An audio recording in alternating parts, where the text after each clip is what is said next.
A gente é ou não é super engraçado no nosso dia a dia. O Lucas acabou de me avisar que a matrícula dos nossos filhos precisa ser feita na escola presencialmente. A gente tá nesse processo de mudança, né? E a gente precisa matricular os nossos filhos numa escola de lá. Só que eis o desafio, nós não estamos lá. Então, como é que a gente matricula? Como é que a gente consegue, né, comprovante de endereço para o endereço que a gente ainda não foi? Como é que a gente consegue fazer tudo isso à distância, né? Então, esse está sendo o nosso desafio no momento. E recentemente nos avisaram que só pode ser feito presencialmente, a matrícula só pode ser feita presencialmente por um dos pais. E não adianta, tipo, ser outra pessoa, não adianta, né? A gente até pediu, se for uma procuração e não sei o que lá, não sei o que lá, né? Pro representante, não pode. Então a gente, olha só o que aconteceu, né? Então essa foi a nossa dificuldade, essa foi a notícia que a gente tinha que lidar no momento. E qual foi o nosso primeiro impulso? Vai, digam pra mim, qual vocês acham que foi o nosso primeiro impulso? Orar? É aí que a gente vê, né, que a teologia é uma coisa muito prática. Muito prática, muito prática. O que a gente fez? Primeiro eu falei assim, então vamos pesquisar passagem de avião. Eu vou pra lá num dia, volto no mesmo dia, ou vou num dia, volto no outro. Eu vou fazer essa matrícula, vou lá, faço a matrícula e levo o Daniel, volto e tal, né? E aí em algum momento me ocorreu também que a gente tem amigos que volta e meia vão pra Santa Catarina, eles descem lá pro sul pra comprar roupas, né? Eles são donos de loja e tal. E aí eu pensei, eu mandei uma mensagem pra ela, um áudio pra ela na hora, né? Tipo, socorro, né? Por acaso vocês têm alguma viagem prevista pro sul? Quem sabe vocês podem dar uma carona? E quando eu esgotei os meus recursos, no sentido de ideias e recursos humanos, quando eu esgotei as minhas possibilidades e pensei, mesmo assim pode não funcionar, foi aí que eu recorri à oração e entreguei nas mãos de Deus. Só que será que a ordem dessas coisas está certa na minha vida? Vocês acham que eu agi com sabedoria? Mas olha como a gente é impulsivo em agir com a nossa própria força e com a nossa própria sabedoria e usar os nossos próprios recursos. Olha como a gente é rápido, ou pelo menos como eu fui rápida, em ver todas as possibilidades e usar a oração como último recurso. E eu não sei como isso é na vida de vocês também, mas infelizmente a minha realidade mostra que, né, a minha prática mostra, de certa forma, a minha teologia, né? Como isso acontece no dia a dia de muitas formas.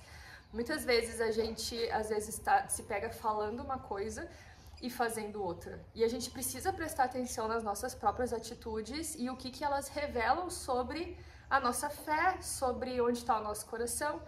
Então, eu descobri hoje, através dessa experiência que eu estou compartilhando com vocês, que eu ainda tento fazer muitas coisas na força do meu braço e que Deus, às vezes, muitas vezes, ainda é o meu último recurso e não o meu primeiro recurso, né? E isso não deveria ser assim.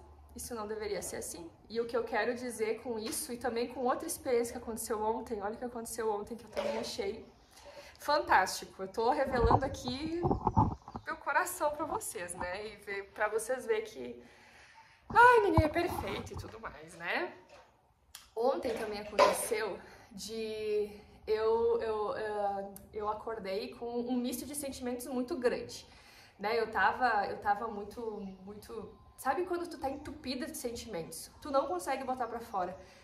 E parece que tu tá travada pra botar pra fora e tu não conseguindo botar pra fora, aquilo te dá uma agonia interna, assim. E eu tava tão agoniada que eu não conseguia orar, não conseguia fazer nada. E aí eu peguei e fui caminhar. Então até tem vídeo, né, no canal, já deve estar postado, né, do vídeo da minha caminhada até o trevo, mais 6 km, acho que é 6 km até lá. Então realmente deu pra dar uma descarregada e nossa, como foi bom aquilo. Só que o que aconteceu? Quando eu voltei pra casa, eu fiz uma postagem nas redes sociais dizendo, né, que a gente encontra descanso, né, na presença de Deus. E eu aconselhei, eu falei pro pessoal, galera, quem sabe, ao invés de tapar todas as brechas do seu dia com redes sociais, quem sabe você tapa as brechas do seu dia. O que eu quero dizer com tapar a brecha do seu dia? É usar os intervalos que a gente tem para descanso, né? Ou que a gente tem, ou momentos de espera do dia para entrar na presença de Deus, ao invés de preencher com redes sociais. Eu falei, então quem sabe você entra na presença de Deus ao invés de entrar nas redes sociais. Ok, postei isso, né? Postei e fui viver a minha vida. E o que eu fiz bem durante aquele dia, eu quase nunca faço isso, mas naquele dia eu fiz, ontem no caso, né, eu fiz. Meu filho resmungou na cama depois de uma soneca e ele me acordou com o resmungo dele e eu pensei, pronto, acabou a minha soneca, vou ter que levantar e vou ter que ir lá atender ele, né? E eu já tava nessa disposição de levantar da cama ali, quando eu percebi que ele parou, e olhando na babá eletrônica, eu vi que ele parou de se mexer também e que ele voltou a dormir. Ele só resmungou e trocou de posição e voltou a dormir. Aí eu, putz, será que ele vai acordar agora ou vai demorar um tempinho? Será que eu tenho um tempinho agora ou vou ter que levantar agora? E aí eu fiquei naquela, tipo, eu não vou voltar a dormir agora porque ele tá acordando. Então eu vou fazer o quê? Vou mexer nas redes sociais. Eu comecei a mexer nas redes sociais. Eu comecei a girar e tal. E depois de um tempo, e não foi muito tempo, mas depois de um tempo, porque eu tava na expectativa do meu filho chamar de novo, né? Só que não, ele voltou a dormir realmente. E aí, só que eu fiquei ali, e aí de repente eu caí em mim, assim, sabe quando tu cai em si, assim, percebe o que tu tá fazendo? Aí eu tô fazendo exatamente aquilo que eu disse pro pessoal não fazer, eu tô preenchendo uma brecha do meu dia, né, um pequeno intervalinho, um momento de espera, tô preenchendo com redes sociais em vez de preencher com a presença de Deus, eu estou indo contra a minha própria palavra, contra o meu próprio conselho, no caso, né? E aí eu percebi, meu Deus, como é fácil ser hipócrita. Como é fácil tu falar uma coisa, é muito fácil falar uma coisa, né? Agora, viver na prática, aí é que são elas. Nossa, é muito diferente tu viver uma coisa na prática, né? E é isso que eu percebi hoje através dessas experiências, né? Oi, meu filho. Desculpa. Ui, passei em cima do seu dedinho, foi mal.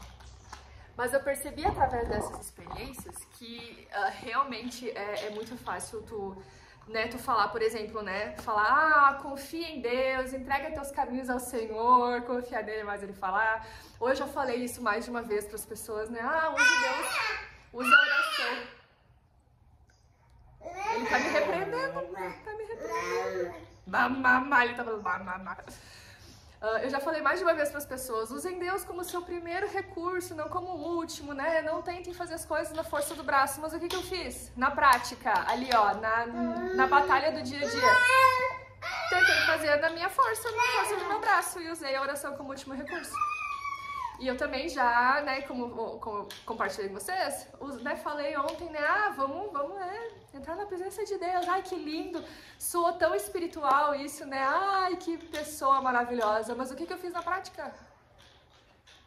Então, assim, ó, o que eu quero dizer com isso é que a gente precisa prestar muita atenção nas nossas falas, mas muito mais atenção nas nossas atitudes, porque às vezes a gente não percebe que a gente tá falando uma coisa e tá fazendo outra. Às vezes a gente demora muito pra cair em si, como naquele momento eu caí em mim dizendo, cara, eu tô indo contra aquilo que eu acredito na prática, né? Eu sei na teoria, só que o nosso coração, ele é muito prático. E por isso a gente precisa também moldar os nossos corações com prática. A gente precisa moldar os nossos corações.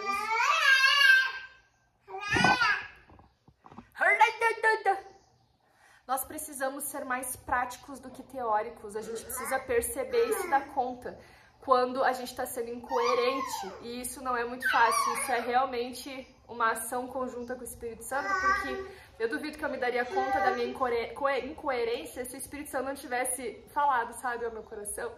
Então, que a gente possa estar cada vez mais e mais alinhando as nossas palavras com as nossas ações.